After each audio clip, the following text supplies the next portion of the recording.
Hello, we are going to get chapter 11 done. Doop, doop.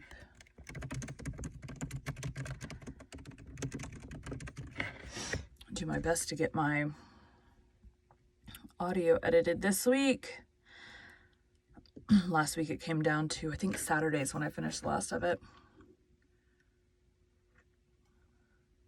This week should be a little bit better, hopefully. All right, this laptop is crooked and it's driving me crazy, which is going to push the phone, which I'm going to have to straighten up to point that direction. This phone is on a little stand like I just got a new thing. So my previous one, it's back here, I'll show you, was this little clip-in thing. So it's stretched to hold in my phone, but the little nubbins to hold the phone did not like my phone case. So it would like pop out and eject my phone at me. So not a fan. So I tried to find another one that would hook onto my pole that has my iPad on it. And I may still try to see if I can find one, because this one right now, it's kind of like a cradle. So it just holds like underneath the phone. I'm going to have to stick like a piece of yarn so I can tilt the phone correctly without it falling out. Which isn't that big of a deal. I just need a little like piece of yarn to strap around it or something. Or I can just be at this angle, which is like barely, I might be able to tilt it a little bit. Nope, the phone is at a very precarious angle. Okay. Anyways, we're going to do chapter 11. Today we'll be continuing The Phantom of the Opera by Gaston Leroux. Chapter 11, Above the Trapdoors. The next day he saw her at the opera. She was still wearing the plain gold ring. She was gentle and kind to him. She talked to him of the plans which he was forming, of his future, of his career. He told her that the date of the polar expedition had been put forward and that he would leave France in 3 weeks, or a month at the latest. She suggested almost gaily that he must look upon the voyage with delight, as a stage toward his coming fame. And when he replied that fame without love was no attraction in his eyes, she treated him as a child whose sorrows were only short-lived. "How can you speak so lightly of such serious things?" he asked. "Perhaps we shall never see each other again. I may die during that expedition." "Or I," she said simply. She no longer smiled or jested. She seemed to be thinking of some new thing that had entered her mind for the first time. Her eyes were all aglow with it. "What are you thinking of, Christine?" "I'm thinking that we shall not see each other again." "And does that make you so radiant?" "And that, in a month, we shall have to say goodbye forever." "Unless, Christine, we pledge our faith and wait for each other forever." She put her hand on his mouth. Swallow. "Hush, Raoul. You know there's no question of that, and we shall never be married. That is understood." She seemed suddenly almost unable to contain an overpowering gaiety. She clapped her hands with childish glee. Raoul stared at her in amazement.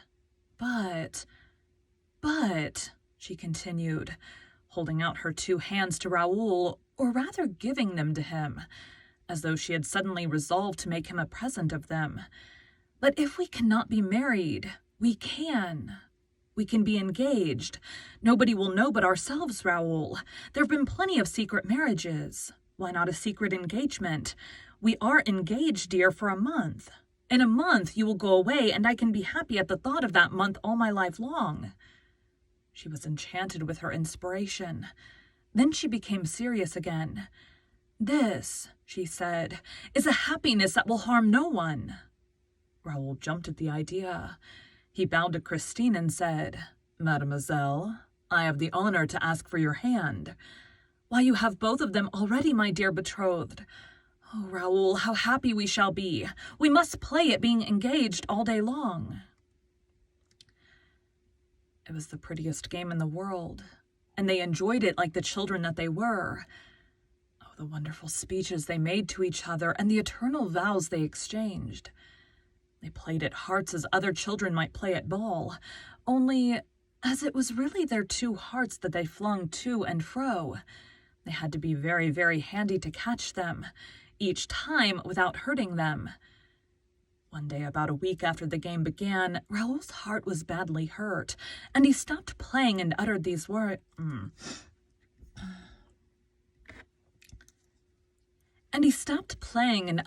Wild words.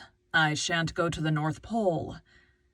Christine, who in her innocence had not dreamed of such a possibility, suddenly discovered the danger of the game and reproached herself bitterly. She did not say a word in reply to Raoul's remark and went straight home. This happened in the afternoon. In the singer's dressing room, where they met every day and where they amused themselves by dining on 3 biscuits, 2 glasses of port, and a bunch of violets. In the evening she did not sing, and he did not receive his usual letter, though they had arranged to write to each other daily during that month. The next morning he ran off to Mamma Valerius, who told him that Christine had gone away for 2 days. She had left at 5 o'clock the day before. Raoul was distracted. He hated Mamma Valerius for giving such news as that with such stupefying calmness. He tried to sound her, but the old lady obviously knew nothing. Christine returned on the following day. She returned in triumph. She renewed her extraordinary success of the gala performance. Since the adventure of the toad, Carlotta had not been able to appear on the stage. The terror of a fresh crock filled her heart and deprived her of all her power of singing, and the theater that had witnessed her incomprehensible disgrace had become odious to her. I sneezed earlier, my throat's kind of Let me try to get a drink. Happened to me the other day.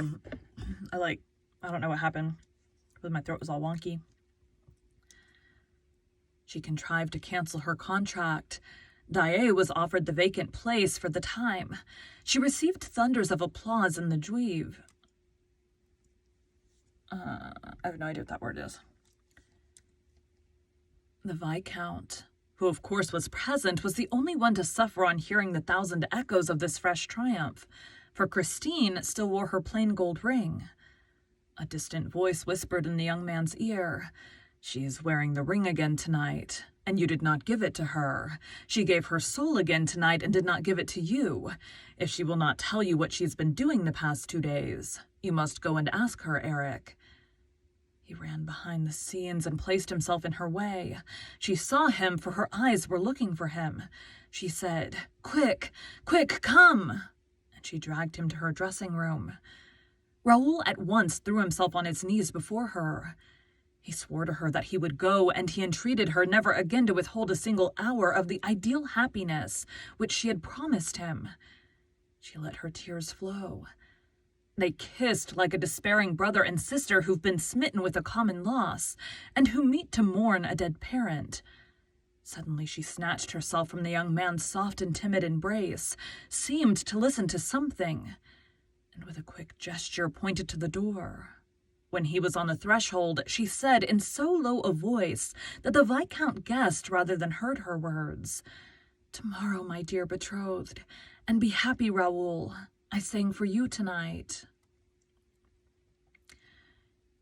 He returned the next day, but those 2 days of absence had broken the charm of their delightful make-believe. They looked at each other in the dressing room, with their sad eyes, without exchanging a word. Raoul had to restrain himself not to cry out, "I'm jealous, I'm jealous, I'm jealous." But she heard him all the same. Then she said, "Come for a walk, dear. The air will do you good." Raoul thought that she would propose a stroll in the country, far from that building which he detested as a prison whose jailer he could feel walking within the walls. The jailer Eric. But she took him to the stage and made him sit on the wooden curb of a well, in the doubtful peace and coolness of a first scene set for the evening's performance. On another day she wandered with him, hand in hand along the deserted paths of a garden, whose creepers had been cut out by a decorator's skillful hands. It was as though the real sky, the real flowers, the real earth were forbidden her for all time, as she condemned to breathe no other air than that of the theater. An occasional fireman passed, watching over their melancholy ideal from away. Watching over their melancholy ideal from afar, and she would drag him up above the clouds, in the magnificent disorder of the grid, where she loved to make him giddy by running in front of him along the frail bridges, among the thousands of ropes fastened to the pulleys, the windlasses, the rollers, in the midst of a regular forest of yards and masts. If he hesitated, she said with an adorable pout of her lips, "You, a sailor."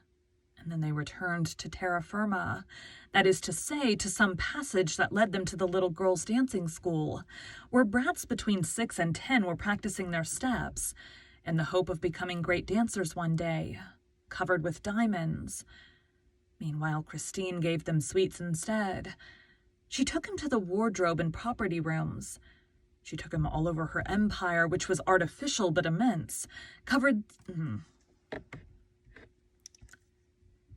She took him all over her empire, which was... Oh, dang it.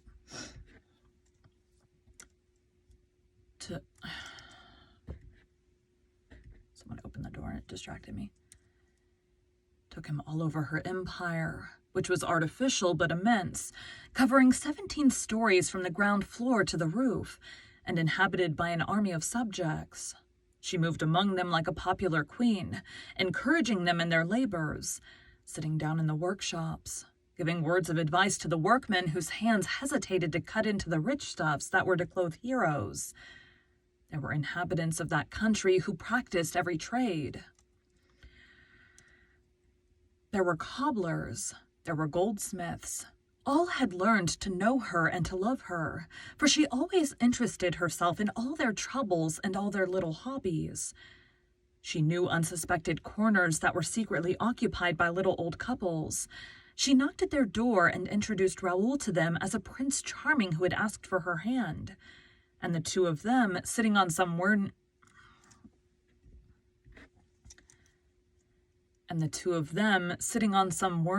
property, would listen to the legends of the opera, even as, in their childhood, they had listened to the old Breton tales. Those old people remembered nothing outside the opera.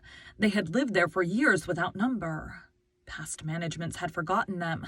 Palace revolutions had taken no notice of them. The history of France had run its course unknown to them, and nobody recollected their existence. The precious days sped in this way, and Raoul and Christine, by affecting excessive interest in outside matters, strove awkwardly to hide from each other the one thought of their hearts. One fact was certain, that Christine, who until then had shown herself the stronger of the two, became suddenly inexpressibly nervous. When on their expedition, she would start running without reason, or else suddenly stop, and her hand, turning ice cold in a moment, would hold the young man back. Sometimes her eyes seemed to pursue imaginary shadows. She cried, "This way, and this way, and this way," laughing a breathless laugh that often ended in tears. Then Raoul tried to speak, to question her in spite of his promises. But even before he had worded his question, she answered feverishly, "Nothing, I swear it is nothing." Once when they were passing before an open trapdoor on the stage, Raoul stopped over the dark cavity. "You've shown me over the upper part of your empire, Christine, but there are strange stories told of the lower part. Shall we go down?" She caught him in her arms, as though she feared to see him disappear down the black hole, and in a trembling voice whispered, "Never. I will not have you go there. Besides, it's not mine. Everything that is underground belongs to him." Raoul looked her in the eyes and said roughly, "So he lives down there, does he?" "I never said so. Who told you a thing like that? Come away. I sometimes wonder if you are quite sane, Raoul. You always take things in such an impossible way. Come along. Come." And she literally dragged him away, for he was obstinate and wanted to remain by the trap door. That hole attracted him. Suddenly the trapdoor was closed, and so quickly that they did not even see the hand that worked it, and they remained quite dazed. "Perhaps he was there," Raoul said at last. She shrugged her shoulders, but did not seem easy. No, it was the trapdoor shutters. They must do something, you know. They open and shut the trapdoors without any particular reason. It's like the door shutters. They must spend their time somehow. "But suppose it were he, Christine?" No, he shut himself up. He's working." Oh, really? He's working, is he?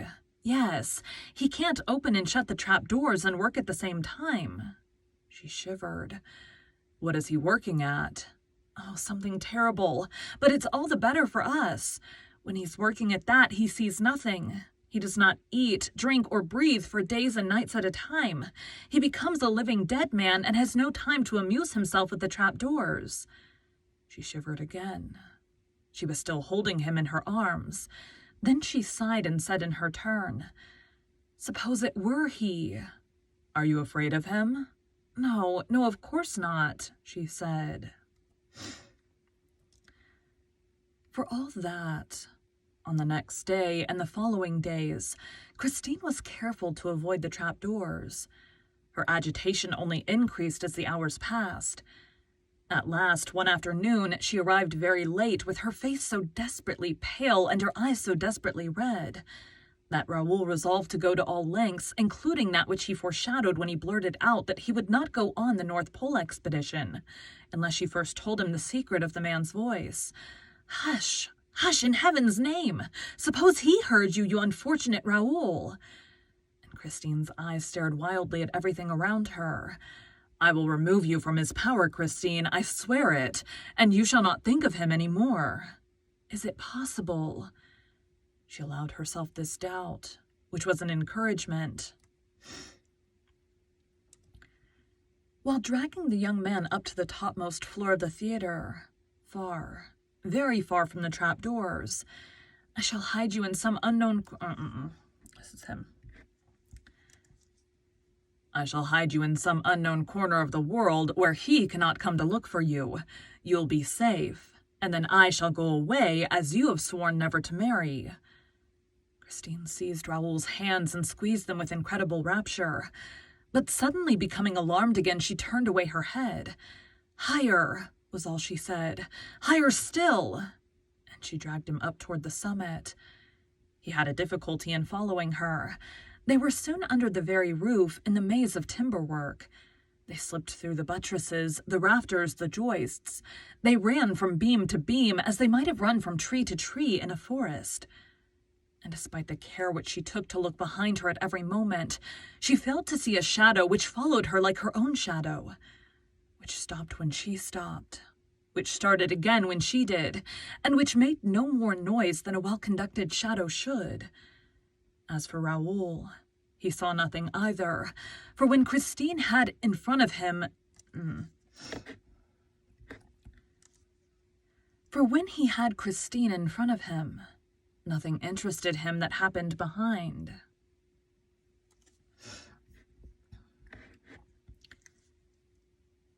Thank you for joining Bite at a Time Books today, while we read a bite of one of your favorite classics. Again, my name is Bree Carlisle, and I hope you come back tomorrow for the next bite of The Phantom of the Opera. Ta-da! 2 chapters down today. All right, we're going to turn this off, and we're going to stick it here so it does not fall. Thanks, guys!